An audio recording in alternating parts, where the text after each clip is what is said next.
1절에서 5절까지의 말씀입니다.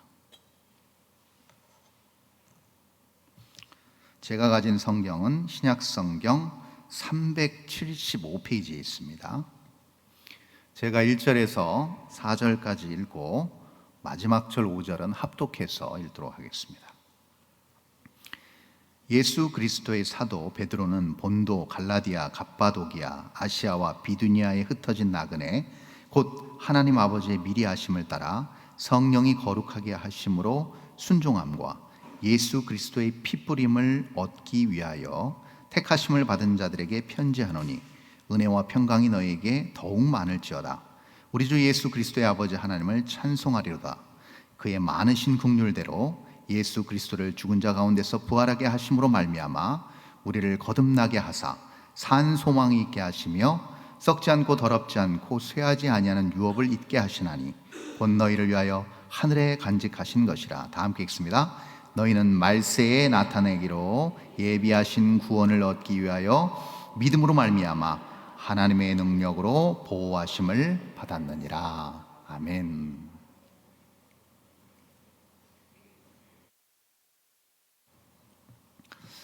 하나님을 믿고 그리고 신실하고 열정적으로 신앙생활을 하는 많은 분들이 계십니다. 근데 이러한 분들이 정말 귀하고 또 하나님께서 귀히 사용하시고 또 놀라운 은혜로 그것을 동력으로 해서 많은 감당할 수 없는 놀라운 일들을 이루고 그러한 영적 결과물들을 많이 만들어내고 그 어떤 결과물의 수혜자들이 결국은 여기 앉아 계신 저와 여러분인지도 모르겠습니다. 그런데 그렇게 현실적으로 신앙적으로 또 열심히 신앙생활 하시는 분들이 빠질 수 있는 함정과 오류가 있습니다. 그것이 우리가 자칫 놓치고 자칫 거기에 함몰돼서 잘못된 방향으로 우리가 우리의 열심과 열정을 쏟아내는 경우도 안타깝지만 왕왕 있게 되는데요. 그것이 뭐냐면 열심히 신앙생활하고 윤리적으로 어떤 위치나 도덕적으로 높은 수준에 올라가신 분들이기 때문에 이분들은요 기본적으로 높은 윤리의식을 가지고 있습니다. 그러다 보니까 편견을 갖기가 쉽습니다. 그래서 성경은 분명히 사랑하고 용납하고 용서해주고 이런 것들이 있지만 어떤 윤리적 도덕적 기준이 있고 거기에 대해서 나름 노력하는 삶을 살아오다 보니 편견에 빠져버리는 경우가 종종 있다는 것이죠. 그래서 어느 정도 영적인 수준이나 신앙적 수준이나 어떤 인격적 수준에 올라가지 못했을 때 거기에 대한 편견을 갖기 쉽고 그리고 거기에 대한 비판과 또 마땅치 않은 부분들을 여실히 표출해 내기도 하는 그런 오류에 빠질 때가 있습니다. 또 하나가 있습니다. 또 하나의 함정은 무엇이냐면요. 보통 이제 오랫동안 신앙생활을 열심히 그리고 신실하게 해오다 보면 교회 안에서 인정을 받고 칭찬을 받습니다. 교회 안에서 인정을 받고 칭찬을 받다 보면 자연스럽게 굉장히 영적인 자존감이 많이 올라가게 되죠. 그러다 보면 자칫 언뜻 보면 우호적이기도 하고 많은 사람들이 좋아하는 것 같은데 치명적인 결점 하나를 드러나게 됩니다. 그것은 무엇이냐면 바로 이 말입니다. 너 잘못했어. 너 그렇게 가면 안 돼. 이건 틀린 거야. 네가 다 맞다고 생각하지 마. 바로 이 말입니다. 그러니까 성경 안에서 나름대로 신앙생활을 잘하고 열심히 한다고 해서 많은 사람들의 칭찬과 인정을 받았는데 그것이 결국은 자칫 그것이 자기 안에서 쌓여서 자기의 의와 자기의 업적과 자기의 어떤 삶의 결과물로 그것이 차곡차곡 쌓이면서 그것이 내가 옳은 걸로 자리 잡기 시작하게 되면서 다른 사람들의 옳은 비판 그리고 마땅히 받아야 될 그런 말들을 수용하지 못하는 그런 한계에 부딪히는 것도 우리는 볼 수가 있습니다. 즉 다시 말해서 수용 능력, 개방성이 떨어진다는 것을 우리는 또 다른 함정에서 살펴볼 수 있습니다. 그렇다면 이러한 모든 것들을 극복할 수 있는 방법이 무엇인가? 이 모든 것들이 왜 그러면 우리를 함정에 빠뜨릴 수 있는 요인이 되는가? 열심히 신앙생활했고 열심히 하나님 뜻대로 살아본다고 했는데 이런 오류와 이런 함정에 빠지면 안 되지 않겠습니까? 왜 이런 것들이 호시탐탐 우리를 노리고 있는 여건을 만들어주게 하냐면요, 그것은 다름 아닌 우리 안에서 고착화되고 있는 무엇이 있기 때문입니다. 신앙생활 열심히 하는 거 좋고 성실히 하는 거 좋고 꾸준히 하는 거 좋습니다. 근데 중요한 것은 무엇이냐면 신앙생활은요, 우리가 우리 자신을 위해서 하는 것도 있지만 더 중요한 것은 무엇입니까? 하나님을 위해서 하는 것입니다. 그러면 하나님을 위해서 한다고 했을 때 그 전제는 무엇이에요? 어떠한 방식으로 진행돼야 된다는 겁니까? 언제나 하나님이 원하시는 방식으로 진행돼야 된다는 겁니다. 그러니까 우리가 항상 놓치지 않아야 될 것이 무엇이냐면 성경 곳곳에서, 오늘 베드로의 서신서도 마찬가지고 바울의 서신서도 마찬가지고 수많은 성경의 내러티브들이 다 그런 얘기입니다. 하나님께서 겸손했을 때 하나님의 방법으로 그 사람을 선택해서 세워주셨습니다. 그리고 하나님께서 사용하기 시작하셨습니다. 근데 그 사용하기 시작하셨을 때 그것이 자기의 의, 자기의 만족, 자기의 어떤 업적으로 드러나기 시작하면서 그것이 고착화되기 시작합니다. 그러면 그때는 아무도 그것을 제지할 수도 막을 수도 넘어뜨릴 수도 없는 상황이 된다는 것이죠. 고착화되는 아주 큰 신앙의 적이라고 할 수가 있습니다. 그래서 신앙생활을 하지만 오랜 세월 하면서 우리가 매우 경계해야 될 것이 바로 고착화된 것. 그 첫 번째가 무엇이냐면 바로 다 안다는 것, 다 해봤다는 것, 이런 것들이 아주 우리의 신앙의 어떤 근간을 흔들 수 있는 보이지 않는 아주 교묘한 적이라고 할 수가 있습니다. 이것을 우리가 매우 조심해야 된다는 것이죠.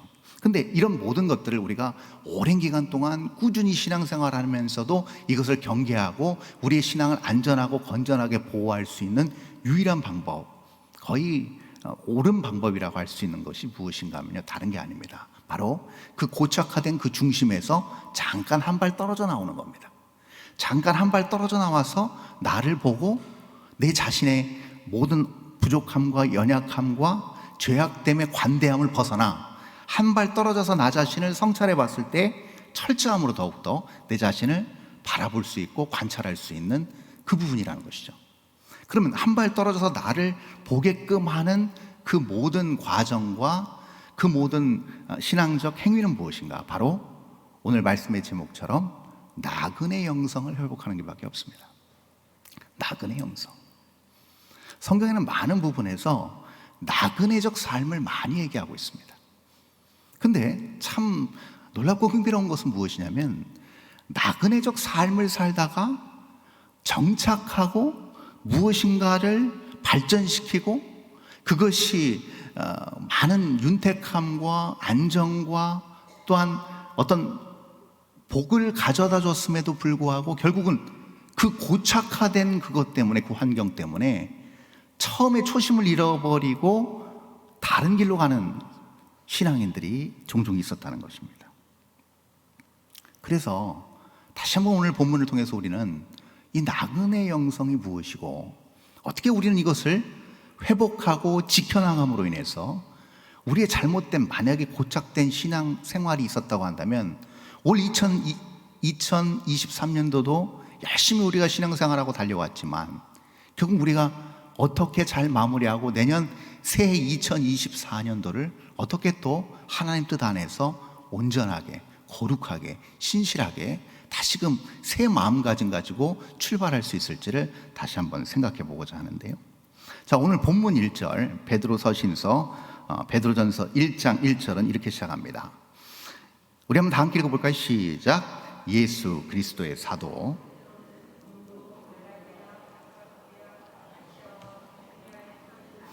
자, 여러 지명이 익숙하지 않은 지명들이 나옵니다. 그렇죠?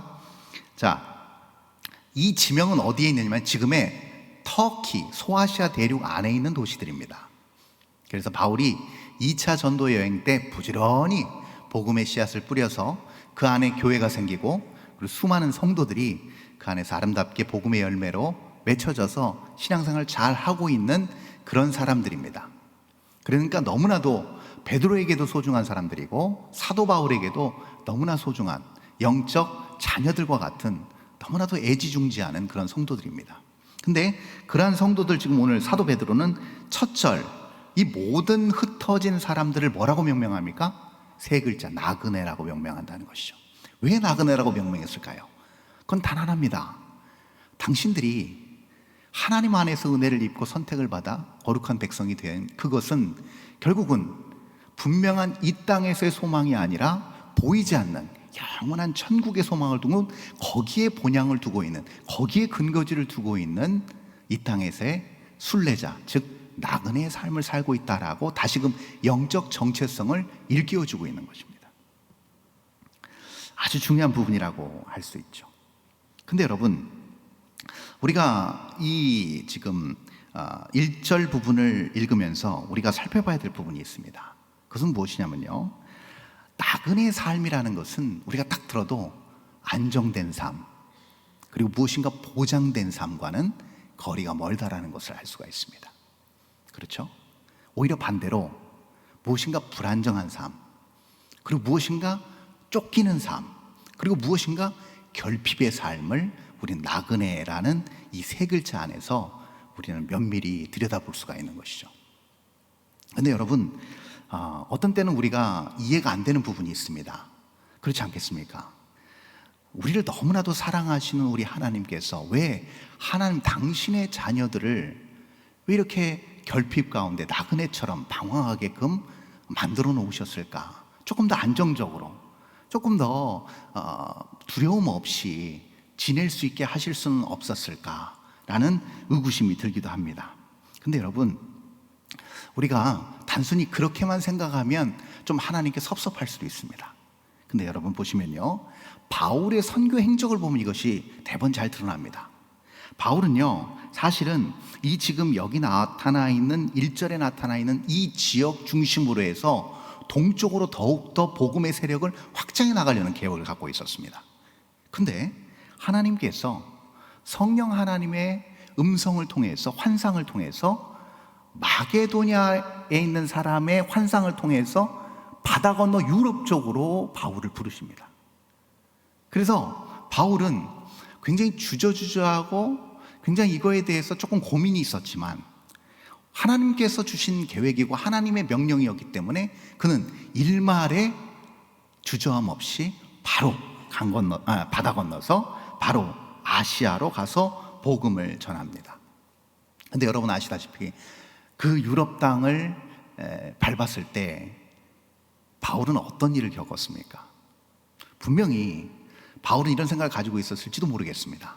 하나님께서 불러주셨으니 하나님께서 준비해 놓으신 양들이 있었겠지, 하나님께서 준비해 놓으신 영혼들이 복음을 스폰지처럼 흡수하기 위해서 다 대기하고 준비하고 있었겠지라고 생각했을지도 모르겠습니다. 왜요? 확실한 기도의 응답이니까요. 확실한 선교의 그 다음 스텝을 확실하게 보여주신 거 아니겠습니까? 그러니까 너무나도 기쁨과 열의에 차서 바다를 건넜을 것입니다. 그런데 결과는 어땠어요? 빌립보에 딱 도착했을 때 물론 여러 가지 좋은 일도 많았고 좋은 인연도 많이 만났지만 가장 유럽에서 사역하는 동안 힘들었던 두 도시를 꼽으라고 한다면 바로 빌립보와 데살로니가였습니다. 그것이 바로 바울이 바로 바다 건너서 유럽에 첫 발을 내딘 다음에 겪었던 사역의 아픔들이었습니다. 너무나도 고통스러웠죠. 힘들었습니다. 견디기가 어려웠습니다. 심지어 데살로니가에서는 그가 3주를 버티지 못했습니다. 모든 명예와 권력과 자기가 가지고 있던 모든 이력을 다 배설물로 여기고 목숨까지도 주님 앞에 담보로 맡겼던 그 바울이 3주를 못 버티고 데살로니가에서 쫓겨나듯 튀어나옵니다.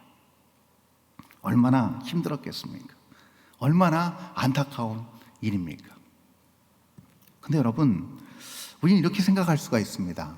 하나님께서 그럼 왜 바울을 굳이 그가 그렇게 원하지도 않았는데 유럽으로 부르셔서 굳이 그 소아시아 지역에서 사역을 잘하고 교회를 잘 개척해서 목양하고 있는 바울을 왜 그러면 유럽으로 부르셨을까라는 겁니다. 우리는 보통 이렇게 생각합니다. 바울이 헬라어가 유창했기 때문에, 다소 출신의 바울은 굉장히 그 당시 그 지역의 공용어였던 헬라어에 유창했습니다. 그리고 이방 지역 출신이었기 때문에 이방 문화에 익숙했기 때문에 하나님은 바울을 그렇게 사용하신 것 아닌가, 조금 더 효율적으로 선교를 하시기 위해서 바울이라는 사람을 오랫동안 준비하시고 키우셔서 그 땅에 보내셔서 사역을 하게 하신 것 아닌가라는 생각을 하게 됩니다. 근데 그런가? 아니요, 그렇지 않습니다. 바울이 유럽 선교의 선구자의 어떤 자격을 갖추었기 때문에 갔는가? 그렇지 않은 것을 우리는 알 수가 있습니다. 여러분, 언어로 따지면요, 베드로도 둘째 가라면 서럽습니다. 그렇죠, 여러분? 아니 이렇게 생각하실 거예요. 아니 갈릴리 어부가 무슨 언어를 할 줄 알아요 목사님? 우리 사도행전 사건을 알고 있잖아요. 수많은 사람들이 모였어요. 몇천 명이 모였습니다. 그 당시 디아스포라 유대인들이 다 예루살렘으로 집결한 상황이었습니다. 헬라파, 히브리파 유대인 모두가 다 예루살렘에 모여 있었을 그때 베드로가 설교했을 때 그 모든 사람들이 자기 언어로 그 설교를 알아들었습니다. 그 얘기는 무슨 얘기입니까?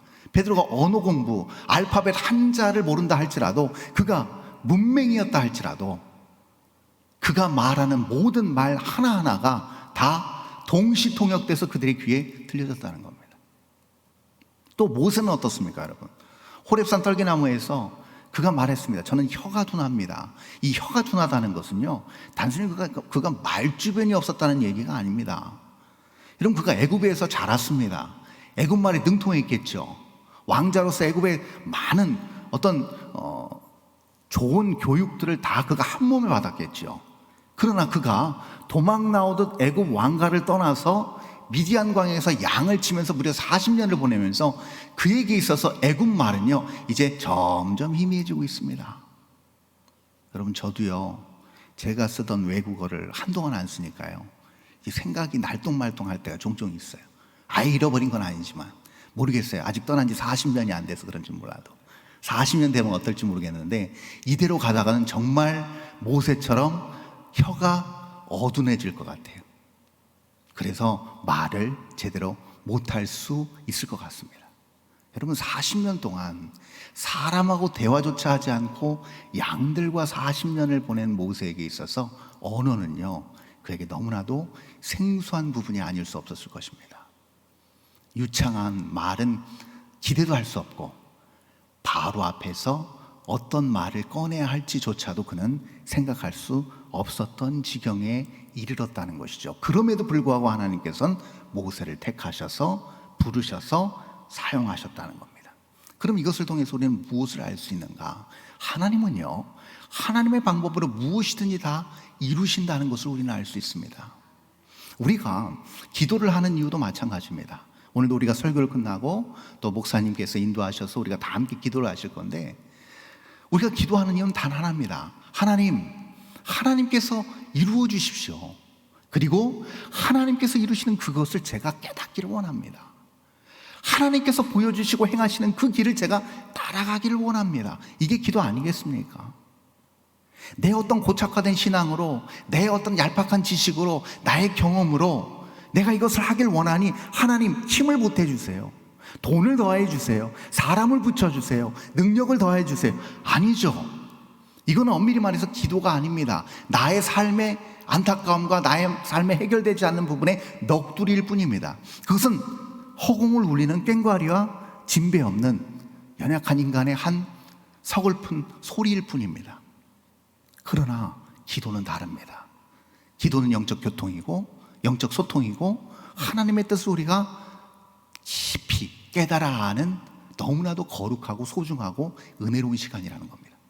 그럼 이때 우리는 무엇을 하는가? 하나님이 정하신 그것이 무엇이고 어떻게 우리가 그 뜻을 이루어 갈지를 생각하고 깨닫고 순종의 결단을 하는 순간이 바로 기도의 시간, 기도의 순간이라고 할 수 있을 것입니다. 그러면 하나님께서는 왜 베드로를 포함해서 바울을 포함해서 우리까지도 왜 그러면 하나님께서는 우리가 신앙생활하면서 우리가 하나님 뜻을 알아서 좀 행하고 그 결과물이 온전해지고 완전해지고 거기에 덤으로 우리의 삶이 조금 더 풍성해지고 안락해지고 기쁨과 어떤 문제 어려움 없이 이렇게 평탄하게 무탈하게 갔으면 좋겠는데 왜 이렇게 기도하고 하나님 뜻대로 살아보려고 하고 하지만 여전히 힘들고 어렵고 문제는 언제나 파도처럼 밀려오는 것인가? 왜 이렇게 우리의 마음을 갑갑하게 만드는 것인가? 내가 하나님의 뜻 안에 순종하지 않는 것도 아니고 하나님을 부정하는 것도 아닌데 왜 열심히 달려온 우리의 삶 가운데서 항상 장애물은 존재하는 것인가? 왜 이것이 항상 우리를 두렵게 만드는 것인가? 왜 그럴까요? 왜 하나님께서는 우리를 그렇게 사용하시기 원하시고 또 바울을 그렇게 험지에 보내신 이유가 무엇일까요? 그것은 단 하나입니다.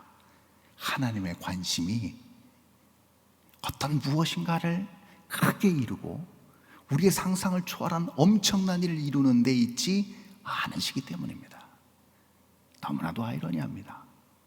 그 놀라운 하나님, 그 광대하신 하나님, 그 대단하신 하나님이 이루신 일 하나, 그 기적적인 초자연적인 역사 하나만 보여주더라도 많은 사람들이 주 앞에 꼬꾸라질 텐데, 그 자존심, 그 악한 기질 다 내려놓고 다 스스로 꺾어버리고 주님 앞에 나올 텐데, 주님은 큰 일을 도무지 보여주시지 않습니다. 이루어주시지 않습니다. 왜 그럴까요? 왜냐하면 그것이 주님의 주된 목적과 주님께서 일을 행하시는 이유가 아니기 때문입니다. 그럼 근본적 이유는 무엇일까요? 근본적 이유는 다름 아닌 저와 여러분이 오늘 여기 나와 있는 이유와 똑같습니다. 여기 나와 있는 이유는 단 하나입니다. 우리는 이 시간에 다른 데 갈 수 있습니다. 다른 일, 우리의 정욕과 욕망에 따라서 우리의 일을 할 수가 있습니다. 조금 더 우리의 삶을 온전하기 위해서 우리의 이 시간을, 소중할 시간을 쓸 수 있습니다. 쉴 수도 있고 다른 일을 우리가 집중해서 할 수도 있습니다. 그럼에도 불구하고 우리가 기도하고 찬양하고 말씀 듣는 이유는 단 하나입니다. 그것은 다른 게 아닌 하나님 앞에서 바로 서고자 하는 마음 아니겠습니까? 조금이라도 내 삶의 한 작은 부분 하나까지도 하나님께 반응하고 하나님 앞에 온전히 서기 위한 몸부림 아니겠느냐, 이 말입니다. 그러기 위해서 아무리 피곤해도, 아무리 가기 싫은 날이라 할지라도 우리는 여전히 이 자리에서 그 자리를 지키고 있는 것입니다. 바로 하나님께서 원하시고 그것이 나를 온전히 하나님 앞에서 세우는 일이기 때문에 그렇습니다. 맞습니다. 정확합니다. 이 목적과 이유 때문에 하나님께서 우리를 부르셨고, 그 험지로 보내실 때가 있고, 문제를 주실 때가 있고, 아픔을 겪게 하실 때가 있고, 눈물로 기도하게 만드실 때가 있으시다는 겁니다. 그것이 바로 본문 그 다음 절 2절에 나타나 있습니다. 이렇게 나타나 있습니다. 2절 제가 읽습니다. 곧 하나님 아버지의 미리 아심을 따라 성령이 거룩하게 하심으로 순종함과 예수 그리스도의 피뿌림을 얻기 위하여 택하심을 받은 자들에게 편지하노니 은혜와 평강이 너희에게 더욱 많을지어다. 아멘. 여기서 중요한 표현 나옵니다. 하나님 아버지의 미리 아심, 그리고 성령이 거룩하게 하심, 그리고 마지막으로 예수 그리스도의 피뿌림. 이 이유 때문에 우리를 택하시고 부르시고 사용하신답니다. 자, 여기서 우리가 알 수 있는 게 무엇인가? 성부, 성자, 성령 하나님의 연합된 사역으로 우리가 부름을 입었다는 사실입니다. 그런데 그 연합된 사역과 혼연일체된 그 하나님의 하나의 놀라운 은총으로 우리가 이 자리에서 이렇게 은혜를 받는 이유는 무엇인가? 다른 게 아닌 바로 우리가 예전의 모습과는 완전 다른 거룩하고 정결한 모습으로 갖춰지기 위해서라는 겁니다. 그래서 여러분, 오늘 우리가 다시 한번 생각해야 될 것이 있습니다. 2023년도를 이제 마무리하는 이 시점에서 저와 여러분이 이 1년의 삶을 어떻게 평가하시겠습니까? 나의 신앙생활을 어떻게 평가하시겠습니까? 여러분, 단 하나입니다. 그것은 자칫 우리가 이렇게 생각할 수 있습니다. 내가 하나님 앞에 그래도 열심히 빠짐없이 잘했지, 그래도 봉사해서 사역해서 열매도 맺었지, 그리고 많은 사람들에게 유익을 끼쳤지. 너무나도 귀한 일이고 감사한 일입니다. 그러나 우리가 분명히 알아야 될 것이 있습니다. 그 모든 제가 말씀드린 모든 것들은요, 부수적으로 나타난 결과물입니다. 그것을 위해서 우리가 그걸 한 게 아니라는 겁니다. 부수적으로 나타난 결과물이라는 것이죠. 그럼 진정으로 우리가 2023년도의 신앙생활은 무엇으로 평가해야 되는가? 내가 과연 거룩하고 정결하게 섰는가? 내가 2023년 1월 1일을 시작해서 마지막 2023년 마지막 12월 31일 그 날에 1년의 모든 삶을 평가했을 때 나는 얼마만큼 정결해졌는가? 나는 얼마만큼 거룩해졌는가? 나는 얼마만큼 나의 성격과 말과 나의 가치와 나의 삶의 모든 태도가 변화되었는가? 성장하였는가? 이것이라는 것이죠. 왜 이것이 중요할까요? 왜 이것이 중요하냐면요, 우리 하나님의 성부, 성자, 성령 하나님의 지대한 관심이 바로 거기에 있기 때문입니다. 제가 아까 말씀드렸습니다. 하나님은요, 우리의 도움도 필요치 않으시고 우리의 돈도 필요치 않으시고 우리의 지혜와 능력은 더더욱 필요치 않으신 분입니다. 혼자서 다 하실 수 있고 그 결과는 가장 지혜롭고 아름답게 결말지어질 수 있습니다. 그럼 굳이 왜 우리를 사용하시는가? 왜 우리를 택하시고 부르시는가? 단 하나입니다. 우리 개개인 한 사람 한 사람에게 대한 지대한 사랑과 관심 때문에 그렇습니다. 그것이 결국 우리를 아름다운 예수 그리스도의 원형적 모습으로 바꾸어 나가게 한다는 겁니다. 여러분, 이게 매우 중요합니다. 왜냐면요, 여러분, 그 극심한 고통 가운데서 빌립보 지역과 데살로니가 지역에서 그 극심한 박해와 핍박 속에서 사도 바울이 사역했잖아요. 아마 발에 먼지를 떨어버릴 정도로 치를 떨었을 것 같습니다. 너무나도 혹독했으니까요. 근데 여러분, 그 고통과 너무나도 비효율적인 그 사역의 결과물이 어땠습니까, 여러분? 그 빌립보 교회 현장에서 뭐가 나왔어요? 빌립보 교회, 즉 다시 말해서 유럽의 첫 번째 교회가 탄생했습니다. 거기서 루디아 옥감장수를 통해서 빌립보 교회가 아름답게 출발하는 첫 열매를 빌립보에서 맺었습니다. 흠씬 매를 맞고 감옥 안에 앉아있던 그 바울과 실라는 그날 밤 어떤 일을 겪습니까? 옥문이 열려지는 기적을 체험합니다. 그때 그 간수가 그 옥문이 올려진 것을 감당할 수 없어서 자기 허리춤에 차고 있던 칼을 빼서 자살하려고 합니다. 그때 뭐라고 얘기합니까? 바울이 우리 여기 있다고, 죽지 말라고. 그러면서 뭐라고 얘기합니까? 내가 어떻게 해야 그러면 내 생명을 유지하고 구원받을 수 있습니까? 그때 바울이 얘기합니다. 주 예수를 믿으라. 그리하면 너와 내 집이 구원을 얻으리라.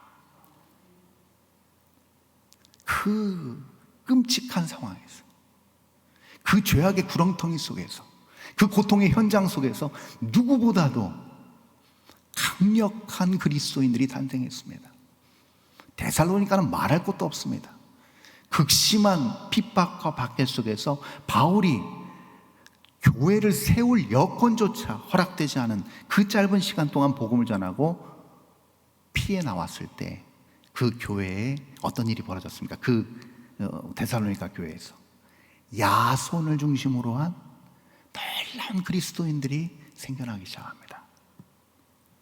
데살로니가 전서를 읽어보면요, 바울이 감개무량함을 그 데살로니가 전후서에서 그가 숨기지를 못합니다. 너무나도 귀한 거예요. 그리고 너무나도 하나님의 역사가 대단하다는 것을 그는 깨닫게 됩니다. 그러므로 그가 고백한 게 하나 있습니다. 내 약할 그때가 오히려 강합니다. 내가 부족하고 내가 고통 가운데 몸부림칠 그때, 너무나도 비효율적이고 너무나도 앞이 안 보이는 이 상황 그때 하나님은 가장 견고한 것, 순금으로 단련된 재련된 그 아름다운 보석을 뽑아내듯이 하나님 그때 견고한 온전한 한 생명을 잉태시킨, 산고의 고통 끝에 생명이 탄생되던 말이죠. 그러므로 우리의 예배나 우리의 사역과 우리의 봉사가 여러 신앙의 형태로 나타나기는 하지만 그 결과물은 단 하나여야 됩니다. 가장 건전한 결과물은 무엇인가? 내 생각이 바뀌고 내 관점이 바뀌고 그에 따른 내 말과 행동과 나의 모든 주변의 대인관계가 아름답게 바뀌고, 그 모든 변화는 누구를 기준으로 한 변화입니까? 예수 그리스도의 아름다운 형상의 변화로 기준화되는 것입니다. 그것이 우리가 신앙생활하는 목적이고 이유이고, 만약에 그것을 조금이라도 우리가 진일보에서 이루었다고 한다면 올 한 해 우리는 절대 실패한 인생이 아니며 우리의 신앙생활과 우리가 보낸 모든 하나님과의 영적 교류는 플러스이지 절대 마이너스가 아닌 것이 되겠죠. 비록 우리의 삶은 여전히 힘들고 여전히 한숨이 나오고 여전히 우리의 환경과 우리의 주변의 상황들은 변하지 않았을 수도 있습니다. 많은 부분 우리가 기도했고 소망했고 우리가 그토록 간절히 원했지만 그것이 다 이루어지지 않았을 수도 있습니다. 그러나 분명한 것은 우리가 오늘 다시 한번 이 5절의 말씀을 통해서 다시 한번 도전받고 참다운 하나님의 방법을 깨달아 알기를 바랍니다. 자, 우리 다시 한번 오늘 본문 말씀 마지막 5절 말씀 한번 읽어볼까요? 5절 다 함께 읽습니다. 시작. 너희는 말세에 나타내기로 예비하신 구원을 얻기 위하여 믿음으로 말미암아 하나님의 능력으로 보호하심을 받았느니라. 아멘. 하나님께서 그런 상황 가운데서도 우리를 어떻게 하신다고요? 보호하신다고 말씀하고 계십니다. 보호하시는 이유는 무엇이냐면 바로 3절과 그 앞에 4절에 나와 있는 산소망을 우리가 품고 있기 때문입니다. 산소망. 여러분, 희망과 소망의 차이점이 있습니다. 희망은 무엇이냐면요, 이 땅에서 우리가 바라는 것들입니다. 눈에 보이는 것들, 오감으로 느끼는 것, 오감으로 가늠할 수 있는 것들을 우리가 취하기 원하는 것들이 희망일 수 있습니다. 그러나 소망은 다릅니다. 근본적으로 앞에 수식되는 산소망은 근본적으로 다릅니다. 산소망은 무엇이 다른가? 이것이 결국은 우리를 안전하게 보호한다고 5절에서 결론적으로 얘기하고 있습니다. 왜 이것이 안전하게 우리를 보호하는가? 여러분, 희망은요 절대로 영구적이거나 견고하지 않기 때문에 그것이 소망이 될 수가 없는 것입니다. 이 땅에 많은 사람들이 희망을 품고 있습니다. 조금 삶이 나아지는 것, 부자가 되는 것, 건강을 유지하는 것, 명예와 권력을 취하는 것, 사람들로부터 인정을 받고 인기를 얻는 것, 이런 것들을 사람들은 희망합니다. 근데 그 모든 것들은 매우 유동성이 높습니다. 유동성이 높고 그것은 결코 영구적이지 않습니다. 그렇기 때문에 어떤 현상이 일어납니까? 그것이 나를 보호해주지 못합니다. 보호해준다고 했을 때 그 5절의 이 보호하심은 우리를 안정되게 우리를 감싸 안아주는 것입니다. 우리를 안정적인 차원에서 우리를 보호해주는 것이죠. 근데 안정적인 차원에서 우리를 보호해주기 위해서는 뭐가 있어야 돼요? 영구적이어야 됩니다. 그것이. 그리고 절대로 흔들리면 안 됩니다. 그 흔들리지 않고 영구적으로 우리를 보호하는 것이 무엇입니까? 바로 진리의 소망이라는 것이죠. 그러면 오늘 우리가 바로 붙잡아야 될, 그리고 우리가 바로 추구해야 될 것이 무엇이겠습니까? 그것은 무엇인가 하면 바로 우리가 닿는 모든 곳, 우리의 손발이 닿는 모든 곳에서 우리는 자유할 수 있어야 됩니다. 우리가 보는 것, 우리가 듣는 것에서 우리는 자유할 수 있어야 됩니다. 자유할 수 있는 건 이겁니다. 우리가 보는 것이 변화되지 않았다고 해서 낭망하고 좌절하고 실망하는 것은, 그것은 결코 자유함일 수 없습니다. 오히려 그 환경과 눈에 보이는 것에 우리가 억압을 받는 것이고 지배를 받는 것입니다. 우리의 발이 제대로 움직이지 않습니다. 우리가 가고 싶은 것 제대로 못 갑니다. 왜요? 건강을 잃었거든요. 만약에 그것을 단순히 그냥 우리가 희망한다고 했을 때 여러분, 결코 자유함을 얻을 수 없습니다. 비록 몸은 예전 같지 않고 많이 약해졌지만 우리가 닿는 그 발 이상을 가야 됩니다. 그 이상을 품어야 됩니다. 손발이 닿는 곳, 눈이 닿는 곳 이상을 바라볼 때 우리는 진정한 자유를 얻을 수 있습니다. 그것은 언젠간 우리에게 닥칠 사망과 죽음조차도 막을 수 없는 영원한 하나님의 약속에 근거한 이루어질 소망인 줄 믿습니다. 여러분, 이 소망을 품고 나아갈 때 결국 우리의 삶은 이 세상이 감당할 수 없는 축복과 은혜로 충만하게 채워지는 아름다운 삶으로 가득하게 될 것입니다. 그리고 그러한 삶으로 우리가 매 순간 거룩과 정결을 유지하게 될 때 우리는 반드시 이 땅에서 아름다운 하나님의 진리의 빛으로 빛나게 될 것이고, 그것을 통해서 우리가 밟는 모든 곳은 하나님의 나라와 하나님의 놀라운 은총이 많은 복의 근원지가 될 것입니다. 그때 우리는 비로소 그리스도에게 속한 그리스도의 대사, 그리스도의 편지, 그리스도의 향기, 하나님 나라의 거룩한 백성이 될 것입니다. 왜냐하면 우리가 속한 하나님 나라, 그 하나님 나라를 통치하시는 우리 하나님께서 우리와 함께 계시고 우리의 놀라운 모든 삶에서의 영역 가운데서 충만하게 넘치도록 채우시고 붙들어 주실 것이기 때문입니다. 기도하겠습니다.